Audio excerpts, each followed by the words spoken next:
Hey, this is Tom Jacobs from tdjacobs.com and also healingsuicide.com. And I'm an evolutionary astrologer and also a channel, a medium, and energy worker. And this is the second video in a series on the upcoming USA Pluto return. So Pluto's orbit is approximately 248 years. And so the USA will have a return over the next, coming up. I don't have the dates on the tip of my tongue, but we're in that pre-phase where, as I talked about in the intro video, part one of this, a lot of stuff is getting stirred up about Plutonian issues. Now, in the USA chart, Pluto is in the second house in Capricorn, 27 Capricorn, and it is conjunct the south node on the US chart in Aquarius. I use 10 degrees of orb, and so it's definitely within that range of conjunct the south node. So it means that as a nation, as a cultural group tied to this nation, um, people who are in, people who come to the USA, are people who come here to live and make lives here, are going to process through a bunch of kinds of Plutonian things. And it's like Pluto saturates the environment here. So when I started thinking about this Pluto return and what the Pluto conjunct the USA's south node meant or could mean, and when I started formulating these ideas, it was because I was speechless with my jaw on the floor after reading about this long article that explains uh, some stuff that goes on Wall Street with the stock market regarding hedge funds and institutions that sell short and also counterfeit or naked shorting, where this is in the news lately. So I'm bringing this up as a prefatory note. This video is going to be about, like, is money power, and how different ways in the US we cycle through that, or what power is money power, whatever. But I want to say that I was stunned. Like, I had known some about short selling, which people have been hearing lately with the GameStop and AMC stuff and other things. You can borrow shares from an institution, meaning you don't own them, but you can sell them at a certain price. If you believe the shares of that company will go down, then you're betting on making money because you're selling it, let's say, at $11 per share, but you're borrowing it. Let's say it goes down to 8 per share and you buy normal shares and pay back the loan, you've made $3 per share. So you basically bet 11, you got back 8, you pocket the difference. There are rules about this, and some people say this shouldn't happen, but there are rules. It's legal when it's on the up and up. But naked selling, naked shorting, or counterfeit shorting is when people fabricate out of nowhere shares. I can't do this as what's called a retail investor, just a dude sitting at home with a brokerage account. I can't do this, but institutions can do this.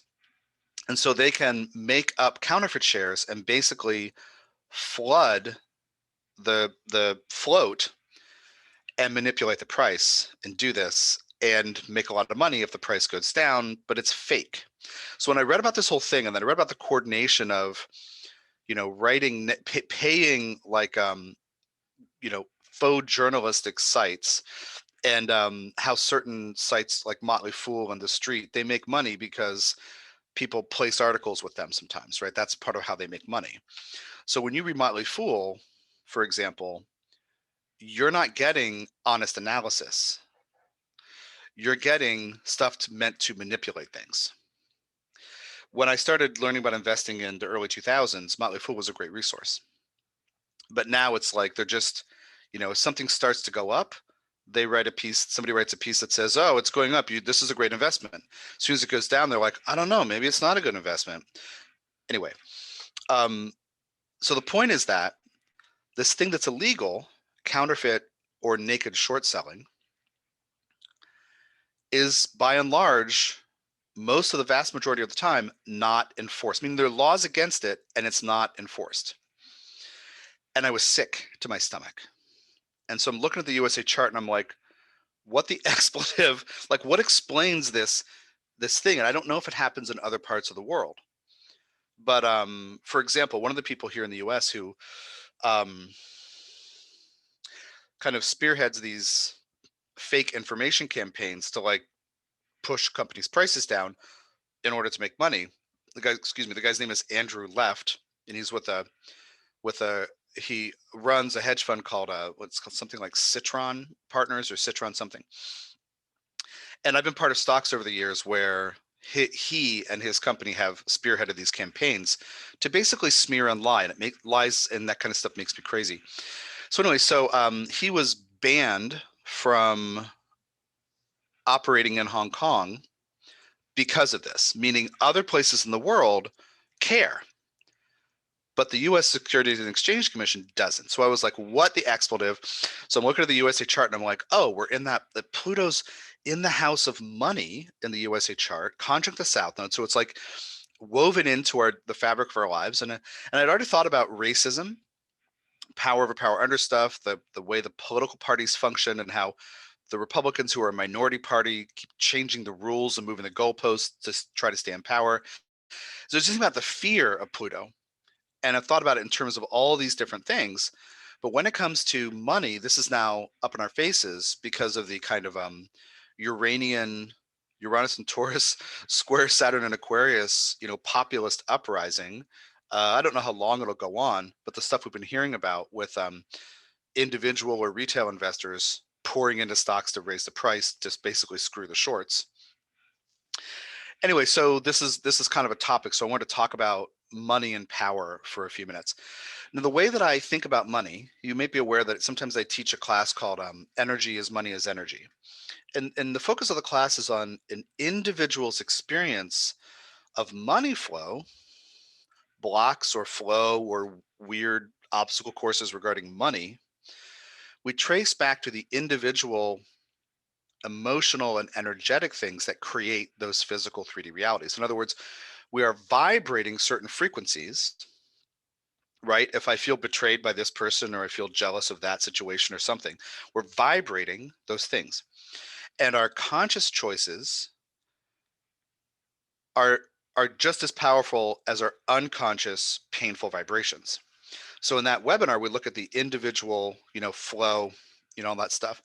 But when we think about long term, or large scale things about power and money, I want to put your attention on what I consider to be Plutonian empowerment. And it is two things. Number one, absolute, unflinching, unashamed self acceptance or self knowledge and self awareness. Mercury's retrograde, and I'm mixing up words. So, absolute, unflinching, unashamed self awareness, self knowledge, which means shadow work. What am I afraid of? What am I afraid I might do? What am I afraid somebody might do to me? What am I paranoid about? What do I regret? What do I have guilt or shame about? Doing conscious shadow work with courage and compassion, followed by the second thing is absolute, unflinching, unashamed self acceptance. So if there's a part of me that's greedy, let me consciously work with that part.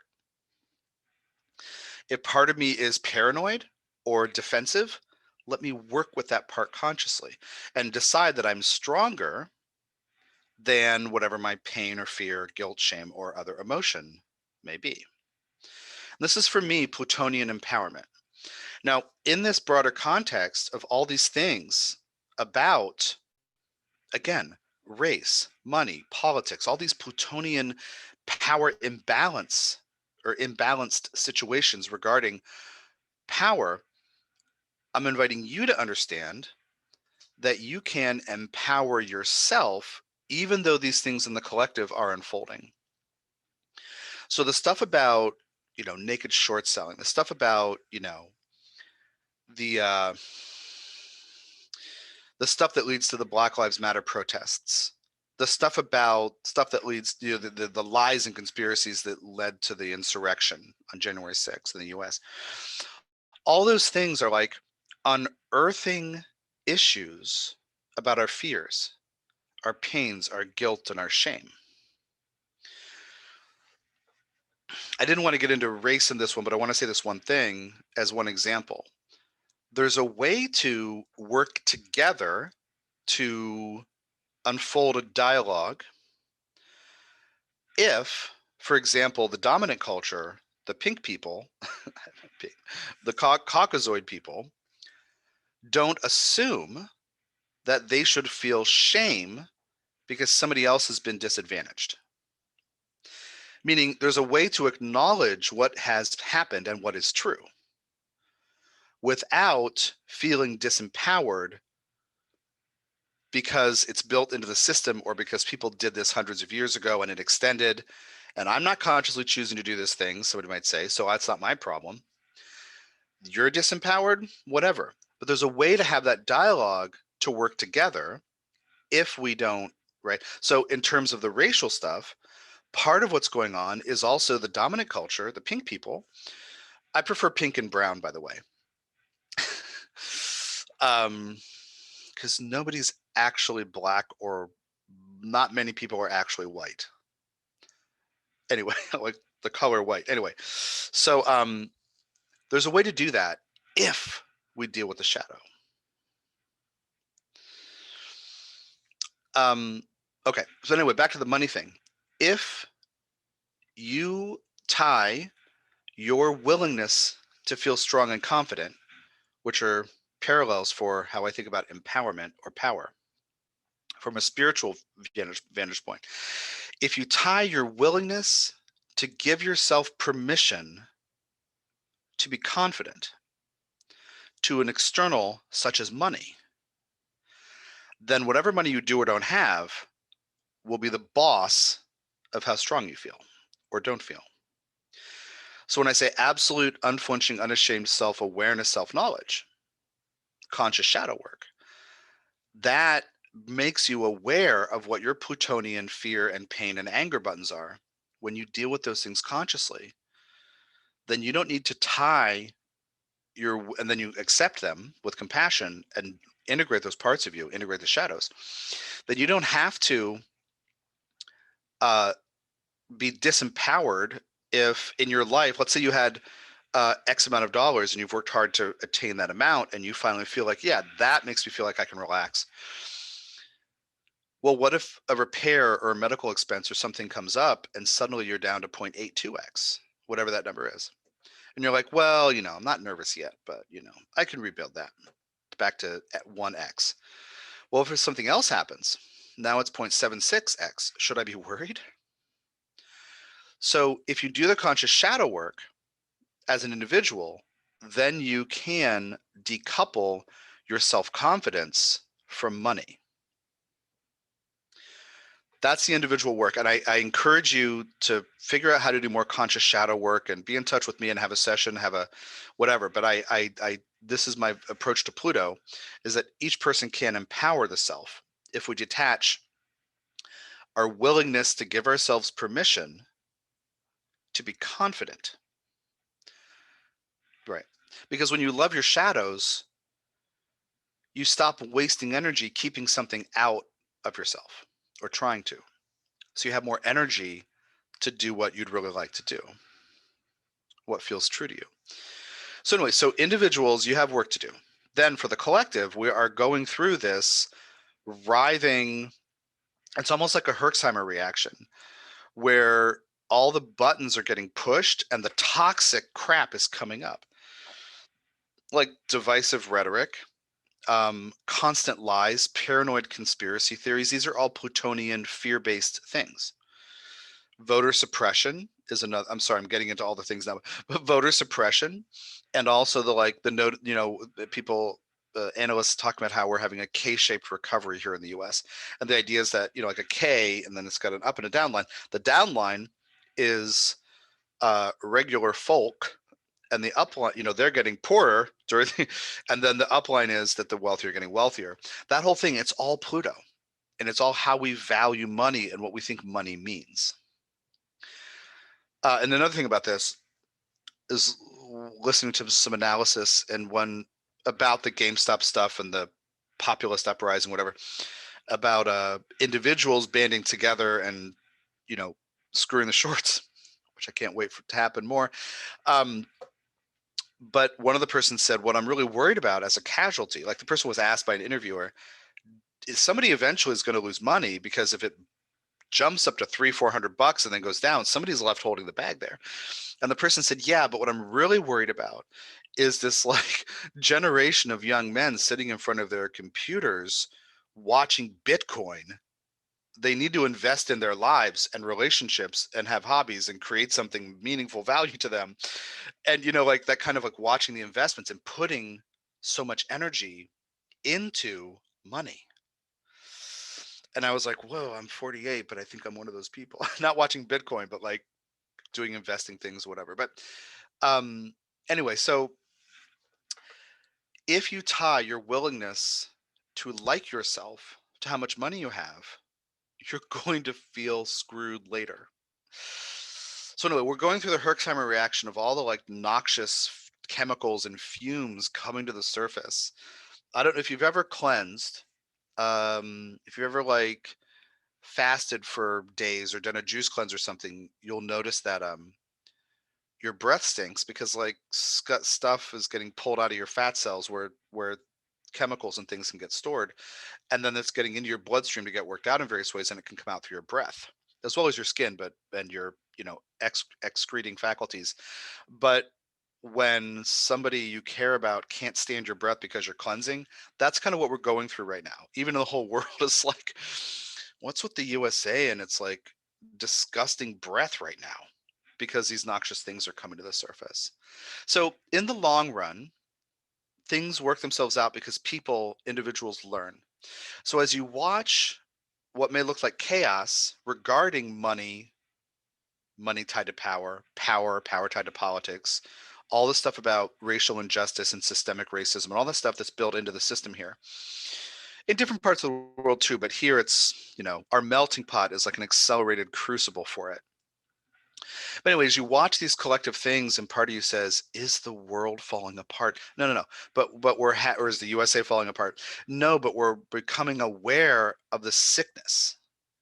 We're becoming aware of what's been stored in the fat cells, so to speak, and now all of the um, boogeymen, all of the shadows, all of the monsters in the closet or under the bed are coming out, and it's the pain and fear and guilt and shame and therefore sometimes hatred that's in our hearts.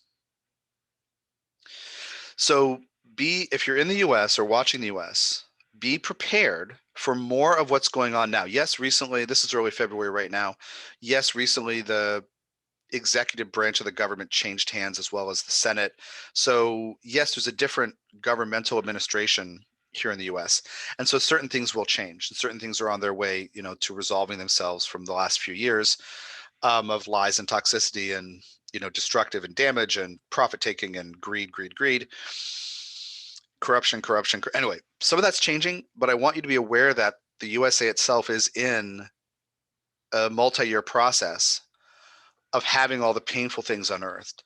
So keep your eyes on your own goal of learning to meet your own shadows with compassion, to listen to them and validate what they're saying, but you are responsible for your own pain and fear and guilt and shame. And individuals change, thereby collectives shift.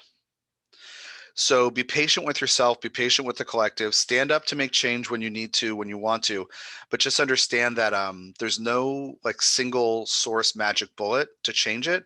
It's a long-term process of a bunch of Plutonian garbage, pain, shame, guilt, disempowerment, anger, rage, uh, you know, anger and rage that come from pain, from disempowerment coming to the surface, fear about change, fear about becoming a majority minority country, fear about what is the thing that paranoid people say? Um, well, from Charlottesville a few years ago, Jews will not replace us. But there's another thing about what's called white genocide, the paranoid conspiracy theory that all the white people are under attack. Anyway, all that stuff is indicative of fear. So work on your own fear and meet your role in the collective as you need to. But understand that you have the opportunity to empower yourself by doing conscious shadow work, even in the middle of, what might seem like some kind of like post-apocalyptic thing as depicted in like Terminator movies or something. It might seem like that emotional, like the whole world's destroying itself. Work on yourself, work on the shadow work.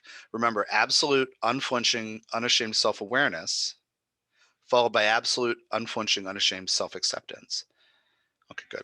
So anyway, see what I'm up to at tdjacobs.com, and also healingsuicide.com if you want some tips on dealing with difficult emotions that may lead to despair and hopelessness. But also if you want to understand more about soul and how it understands your human life. Take care.